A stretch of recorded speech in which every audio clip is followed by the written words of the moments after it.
البتہ فرائض دینی کے تصور کے ضمن میں حال ہی میں ہمارے ہاں کچھ سننے میں آیا، کچھ ہمارے ساتھیوں کے ذہن میں کوئی ایک پراگندگی سی ہے، کوئی خیال پریشان خیالی سی ہے، اور وہ خاص طور پر مولانا سید ابو الحسن علی ندوی رحمہ اللہ کے حوالے سے کہ میری ان سے جو محبت ہے اور میں ان کے ساتھ جو عقیدت رکھتا تھا، تو بعض ہمارے ساتھیوں نے کہا کہ ڈاکٹر صاحب انہیں امام مانتے ہیں، انہوں نے تو مولانا مودودی کی کتاب وہ جو قرآن کی 4 بنیادی اصطلاحیں ہیں اسے بے بنیاد قرار دیا ہے، اور ان کا تصور تو فرائض دینی کا یہ نہیں ہے کہ جو ڈاکٹر صاحب بیان کرتے ہیں، اور انہیں امام مانتے ہیں ڈاکٹر صاحب۔ تو میں نے چاہا کہ اس کا مغالطہ میں رفع کر دوں۔ میں انہیں نیکی کا پاور پیک سمجھتا ہوں، نیکی بے انتہا تھی، اسی طریقے سے روحانیت کی بھی ایک مشرق سمجھتا ہوں۔ دونوں اعتبارات سے مجھے ان سے محبت ہے، تھی، اب بھی ہے، رہے گی، لیکن میں انہیں اس اعتبار سے ان کے تصور کو بالکل غلط سمجھتا ہوں، بے بنیاد سمجھتا ہوں۔ ان کی تنقید مولانا مودودی کے اس فکر کے اوپر بے بنیاد ہے،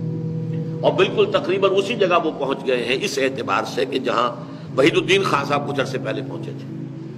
لیکن یہ چیز جو ہے یہ اپنی جگہ پر ہے، لیکن میں نے اسی خیال سے کہ کہیں اس بنا پر بھی ہمارے ساتھیوں کے ذہنوں میں کہیں کوئی مغالطے پیدا ہو رہے ہوں، تو اب ان کے انتقال پر جو میں نے مضمون لکھنا شروع کیا ہے، ابھی اس کی 2 قسطیں آئی ہیں۔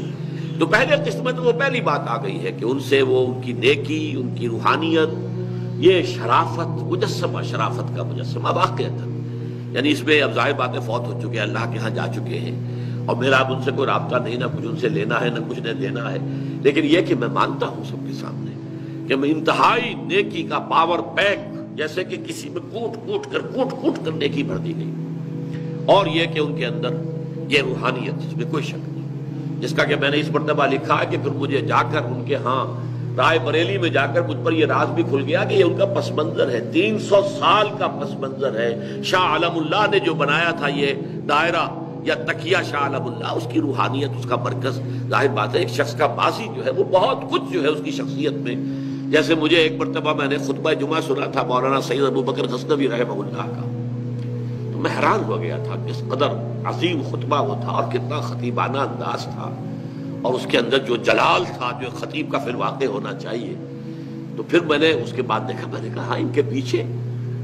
عبداللہ غزنوی، عبد الجبار غزنوی، داؤد غزنوی، یہ نسلاً بعد نسلاً یہ اثرات جو ہے پیچھے انسان کی شخصیت جو ہے، جس کو میں نے اب لکھا ہے، جیسے بابا گرو نانک کی تصویر جب بھی کبھی ہم دیکھتے تھے، اب تو کبھی دیکھنے کو نہیں ملتی، لیکن جب ہمارا ہائی اسکول تو تھا، وہ انڈیا کا تھا، تو وہ تو ہر جگہ کتابوں میں بھی لکھی ہوئی تصویر، تو پیچھے سورج چمکتا ہوا دکھایا جاتا ہے ان کے، یہ ہمیشہ ان کی تصویر کا جزو لازم ہے۔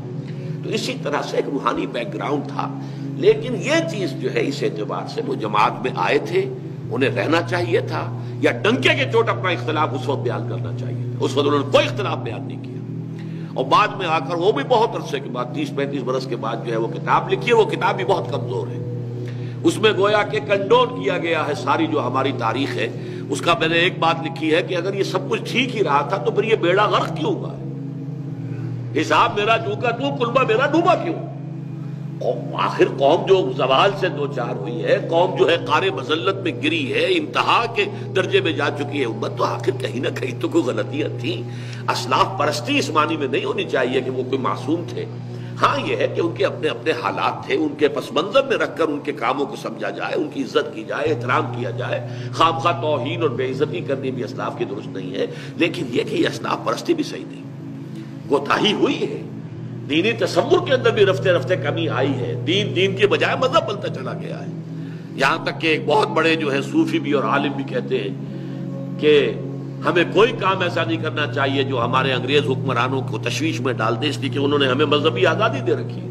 جس پر اقبال نے پھر وہ پھپتی چست کی ہے کہ ملا کو جو ہے ہند میں سجدے کی اجازت، ناداں یہ سمجھتا ہے کہ اسلام ہے آزاد۔ اسلام کے اس انقلابی فکر کی تجدید کرنے والا تو یہ علامہ اقبال ہے، پھر اس پر تعمیل کی کوشش کرنے والے ابو الکلام بھی تھے، ابو العلا بھی تھے، اور تیسرے نمبر پر حامد۔ اقبال اس کے اوپر کوئی انیشیٹ نہیں کر سکے، البتہ آخری عمر میں وہ ایک نقشہ نظر آ گیا، اللہ کا شکر ہے کہ انہوں نے وہ ایک جمعیت شبان المسلمین بیعت کی بنیاد پر اور ان لوگوں کی بنیاد پر کہ جو اسلام پر عمل کرنے کا عہد کرے، جماعت بنانے کا ارادہ کیا تھا، لیکن یہ زندگی کے آخری دور کی بات ہے۔